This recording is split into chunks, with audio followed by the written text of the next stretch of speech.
vamos a comenzar hablando desde lo básico. Vamos a mirar 4 temas pues, muy puntuales, y es el funcionamiento básico, las consideraciones técnicas que hay que tener en cuenta a la hora de una visita y levantar información. Si bien son sistemas muy sencillos, hay que tener unos temas técnicos y prácticos pues, muy en cuenta. Vamos a hablar también de los tipos de sistemas y aplicaciones, que ahí va la diferenciación de una tecnología de la otra, porque aparentemente desde afuera se ven igualitos, un sistema con el otro, pero internamente hay unos elementos que los diferencian uno del otro.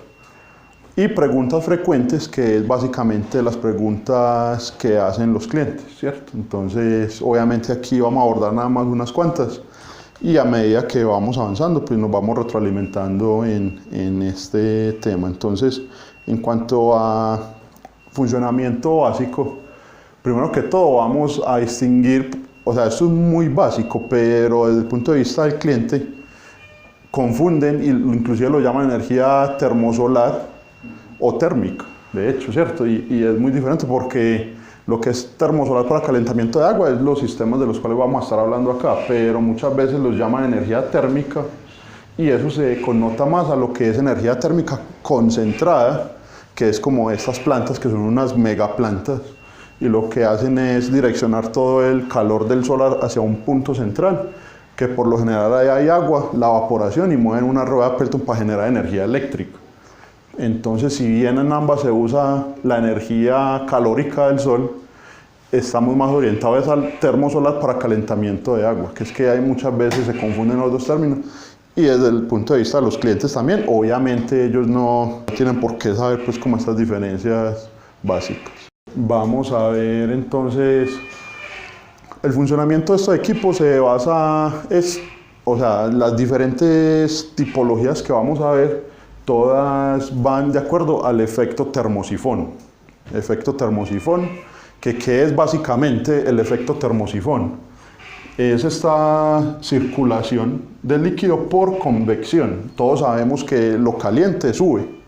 Entonces el agua, a medida que se calienta por medio de la radiación solar, a medida que se va calentando, entonces va haciendo este recorrido y se va almacenando aquí en este tanque. Y ya pues entonces, a medida que entra el agua fría va a tender hacia abajo, se calienta, sube, y entonces ese ciclo es lo que básicamente el funcionamiento de este tipo de sistemas. Esta figura y este efecto termosifón que vemos acá es más orientado hacia sistemas domiciliarios, ¿cierto? Entonces en una casa, una finca, porque vemos que está el tanque, pero también está el funcionamiento para el calentamiento de piscinas, que es básicamente como lo muestra este diagrama, y ahora vamos a ver unas cuantas diferencias también en cuanto a estos sistemas. Está el agua fría, hace esta circulación por medio de la misma bomba de la piscina. Al circular por acá, estos colectores están inclinados por efecto termosifón, el agua caliente se mantiene aquí disponible y con la misma bomba, entonces hacen esto, la piscina se calienta. Y muchas veces acá hay, digamos, algo de automatización para entonces, cuando llegue a una temperatura, cortar y que evite pues como seguir ahí circulando. O en la noche, no tiene ningún sentido que tomemos el agua ya caliente de la piscina y recircularla en la noche, cuando aquí ya no va a absorber energía del sol.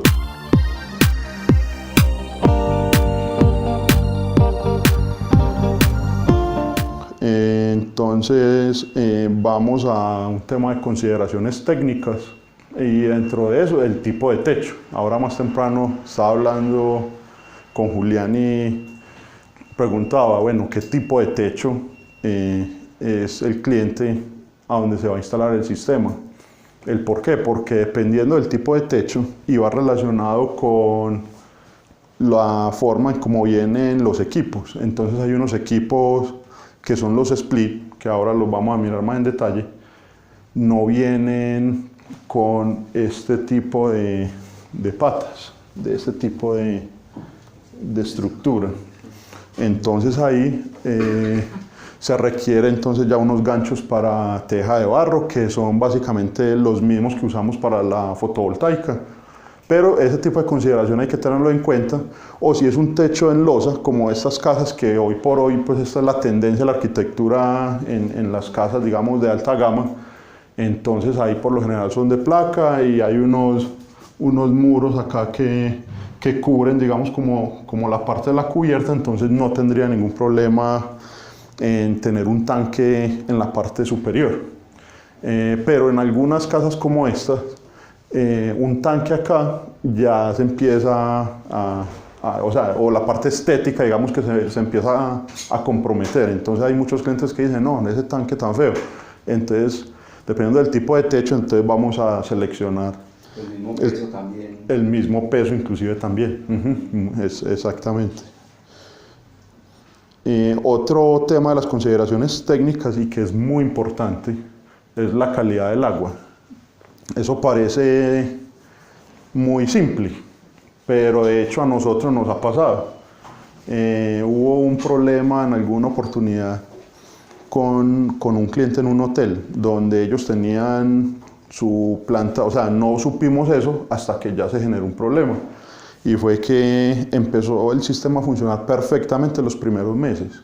Y después de unos 4 o 5 meses empezó a disminuir notablemente la eficiencia del sistema. Y cuando fuimos a ver era que internamente los tubos, o sea, estaba totalmente sedimentado con unas capas como de cloro, blancas. O sea, una cosa impresionante, un químico, y es por una planta que tenían de tratamiento de agua con unos químicos, o sea, la cargaban de mucho químico. Entonces el tema de calidad del agua es muy bueno tenerlo en cuenta, que como le digo, nos pasó una vez, no lo tuvimos en cuenta y resultó que eso se convirtió en un tema, en un problema. ¿Qué hace con transferencia de calor? Con Exactamente, de calor. exactamente. Entonces ahí, por ejemplo, si uno de antemano sabe eso, le dice al cliente, bueno, aquí el agua debe llegar en estas características, o entonces usemos otro sistema. Entonces es muy importante tener en cuenta la calidad del agua, que no quiere decir que es que no hay una solución para esa agua, sino que entonces hay que elegir correctamente el sistema. Acá igual dentro del manual de los equipos está la tabla donde está como las características que deben de tener el agua como mínimo.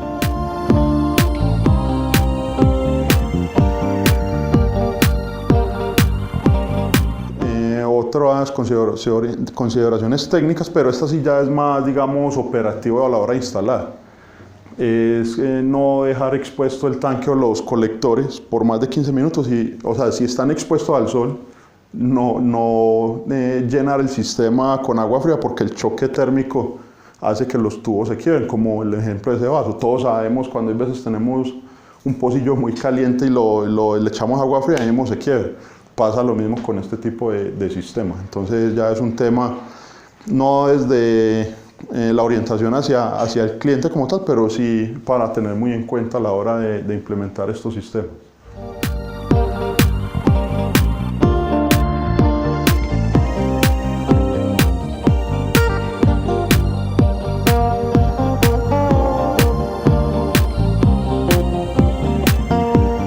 Para estética, tanque o sin tanque, lo que les mencionaba, es decirle que va muy relacionado también con el tipo de techo. ¿Vamos a usar tanque visible o vamos a usar un sistema split? ¿Cierto? Y la parte de seguridad, que el agua se puede derramar, aunque acá está la foto un poco donde le caiga agua caliente a un niño, pero pues de hecho hace poco en el hostal allá, que hay allá hay un sistema preheated, que ya enseguida vamos a diferenciarlos bien, pero el preheated no tiene un tubo de ventilación y por ahí se bota el agua hirviendo, o sea, eso hierve. Y la persona ya quería que el sistema le quedara, esto es como decir una losa, y acá hay una terraza donde la gente va a estar y eso, y el cliente quería que eso quedara aquí casi al borde, o sea, para que se viera. Pero si eso es un sistema de esos que tiende a botarse, no se puede ubicar ahí. Hay que decirle al cliente que hay que alejarlo porque ahí se va a estar, y obviamente tener unos desagües coherentes porque eso va a botar, y eso es muy importante tenerlo en cuenta por los precios. Nosotros vemos la lista de precios y vemos que este puede ser uno de los sistemas más competitivos, pero tiene una serie de, o sea, ventajas y desventajas.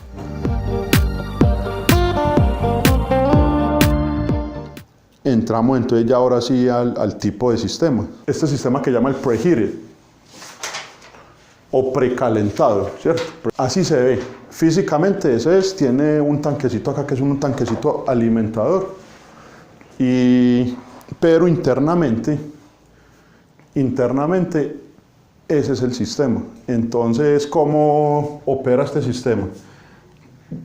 Acá en todo esto puede ser agua o depende pues del clima, acá no es tan necesario usar un glicol, es decir, un antifreeze o algo para evitar congelamiento o para conservar más la temperatura. Aquí en Colombia ese tipo de temperaturas tan extremas no las manejamos, entonces tranquilamente se puede manejar con agua en toda esta parte interna. Este tanquecito alimentador que lo vimos en la foto anterior funciona como decir un sanitario.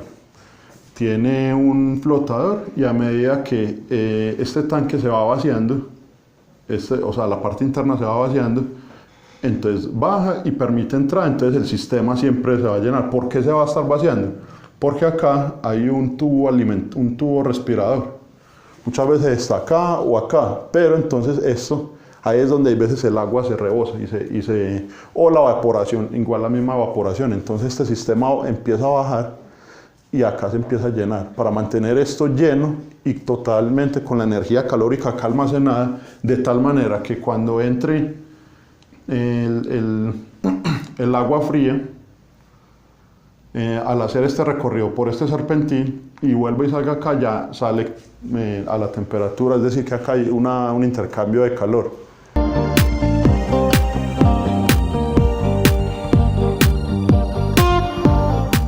Si esto pensamos que es una finca de recreo y está toda la semana, esto acá está hirviendo, entonces esto se va a rebosar así bastante, mientras que si es un uso diario, entonces la temperatura aquí va a estar constante, entonces va a estar intercambiando, entonces esto no va a llegar a ese punto de ebullición, entonces no va a haber tanta evaporación, entonces no va a haber de hecho inclusive que se derrame el agua.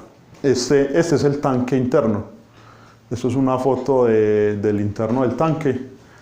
Vemos que este serpentín, llamémoslo así, es en acero inoxidable, para obviamente darle más duración al sistema. El heat pipe, y ahorita miramos inclusive la diferencia entre los tubos evacuados y el heat pipe, que o sea, desde afuera son igualitos, pero internamente tienen una diferencia. Entonces, por ejemplo, ya este es el sistema heat pipe y vemos que acá no tienen un tanquecito alimentador, porque este tanque, esa es el agua que se está usando. Entonces la presión con la que va a trabajar el sistema es la presión que se ejerce ahí. Le decía a Julián más temprano que esto actúa como si fuera decir una olla de presión. O sea, ahí está el agua y ahí se genera una presión muy importante. Obviamente tiene sus válvulas de alivio para que tampoco vaya a acumular tanta presión que se explote el tanque. Es el contacto con el por agua. dentro tiene un gas en base en alcohol que fácilmente con la temperatura se evapora, toda esa temperatura se sube y se acumula aquí. Y está el rojo vivo y cuando pasa el agua, ella hace la transferencia de calor. Entonces ahí vuelve otra vez y se condensa el gas y se viene otra vez al fondo otra vez y vuelve el mismo proceso. Entonces, bueno, acá podemos explicar ambos tubos. Sí. Los tubos acá son como decir este tubo. Entra el agua fría, se calienta y sube por el sistema termal. Entonces está lleno acá de agua y el agua siempre va a calentar, así como acá. Este es el tubo acá. O sea que y está lleno acá de agua y el agua entonces va a subir. Y entonces el agua empieza a subir por efecto termosifón a estar disponible arriba, que en el caso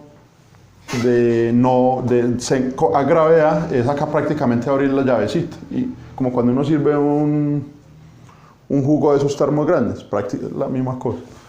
Pero en Entonces digamos que la combinación de gravedad, que es esta parte, pero el agua que vamos a usar es esta que no tiene La contacto. presión pues, de la la que llega misma red. pues, en la red. Exactamente, conserva la misma presión acá.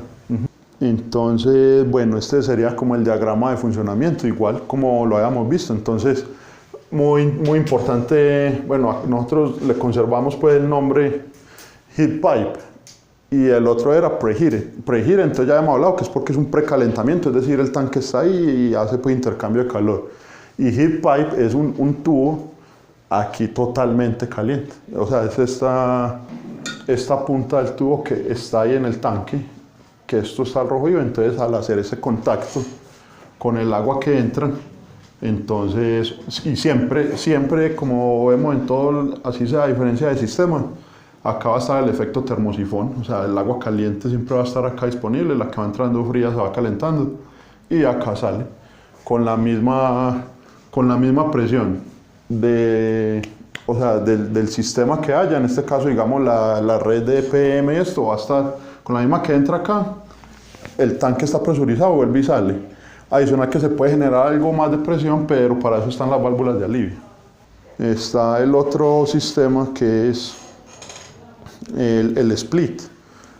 Y bueno, dentro del split igual tenemos ambos, el que es a gravedad y el que es heat pipe, o sea, es exactamente el anterior que habíamos visto, pero en lugar de estar acá el tanque, es el manifold, que es este sistema que tenemos allá atrás. Es exactamente el mismo sistema, pero a escala. Entonces no va a tener acumulación ahí, sino que va a tener acumulación en el tanque. Entonces exactamente lo mismo que estábamos diciendo. Acá están los pines al rojo vivo. Al circular esta agua, ya entra el calor acá. Este sistema nos permite varias configuraciones. ¿A qué me refiero con varias configuraciones? Por ejemplo, tenemos, bueno, acá la imagen no se alcanza a ver muy bien, pero tenemos inclusive tanques con dos serpentines, pero volvamos a esta misma. Se puede manejar así como está acá. Se puede manejar, o sea, teniendo todo el calor y manejar, o sea, como combinando el sistema anterior, que sea el agua que usa uno, que entre fría acá y salga caliente para usar, y esto lo está alimentando en el tanque. O cuando el tanque viene con dos serpentines o dos resortes de esto, entonces igual se puede calentar esta entrada, como lo vimos en el anterior, y vamos a tener agua acá disponible, y vamos a tener acá otro serpentín, ya sea para darle un respaldo, ya sea desde una bomba de calor, gas, o para usarlo de pronto, por ejemplo, esto para calentar una piscina, y acá otro intercambio de calor para un piso radiante, o lo que, o sea, tiene varias salidas para usarlas como uno de...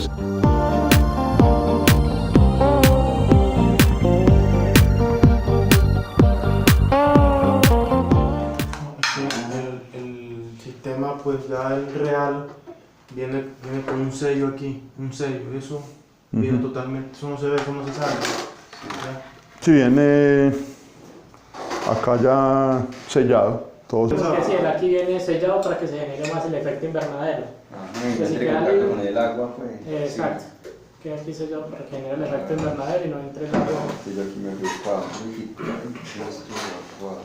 Bueno, sigue entonces las preguntas más frecuentes que hacen los clientes.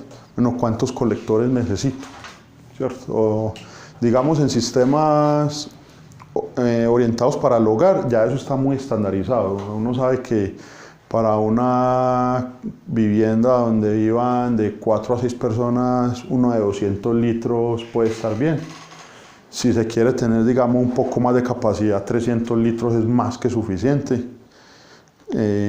Entonces, en cuanto a eso, es muy estandarizado. Pero entonces, yendo, por ejemplo, al tema de piscina, ¿cuántos colectores necesito? Aquí en Medellín es muy fácil, o de hecho hablemos en todo Colombia, es muy fácil porque Eso es básicamente la mitad de la piscina. Si esta mesa es una piscina, sabemos que la mitad del área de esta mesa es colectores y ya. O sea, eso es una regla de 3 ahí sencillísima. Porque acá no entra a jugar una otra serie pues, de factores por temas de clima y todo eso. Entonces, digamos que esa es la regla de 3 básica.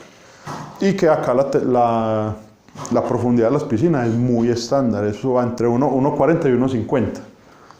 Entonces es demasiado fácil, llamémoslo así, cuando vamos a tener al menos un aproximado de cuántos colectores se requieren. Tiempo de garantía. Este es un sistema que, o sea, todos los sistemas tienen 3 años de garantía. No quiere decir que inclusive dicen, bueno, ¿y cuánto dura un sistema de estos? Un sistema de estos puede durar 30 años, o sea, de hecho acá en Colombia hay muchísimos sistemas, no son los nuestros, pero hay muchos termosolares instalados y sistemas bien robustos y eso lleva muchísimos años ahí funcionando. O sea, una garantía de 3 años, pero la vida útil estimada es de 30 años.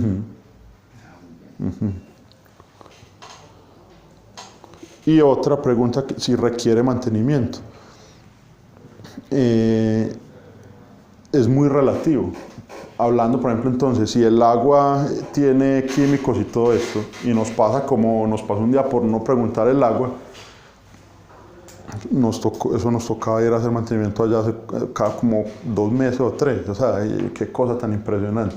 Por el error de no haber validado eso primero y no haberle informado al cliente primero. Entonces, requiere mantenimiento en ese tipo de condiciones, pero el resto es cuestión de mantener los tubos muy limpios y bueno, sí se recomienda por ahí una vez al año drenar. El tanque es en acero inoxidable, el serpentín es en acero inoxidable, eso, entonces yo pienso que no hay como tanto problema en cuanto a moho y que se pueda generar, por ejemplo, en un tanque de otro material.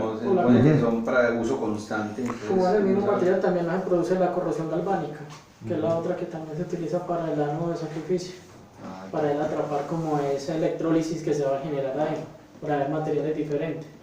Entonces ese ánodo lo que hace es atrapar toda esa parte de ionización para que el tema quede atrapado en esa barra. Pero aquí como todos los materiales son en el mismo, no se produce ese tema de electrólisis como tal por diferencia de material.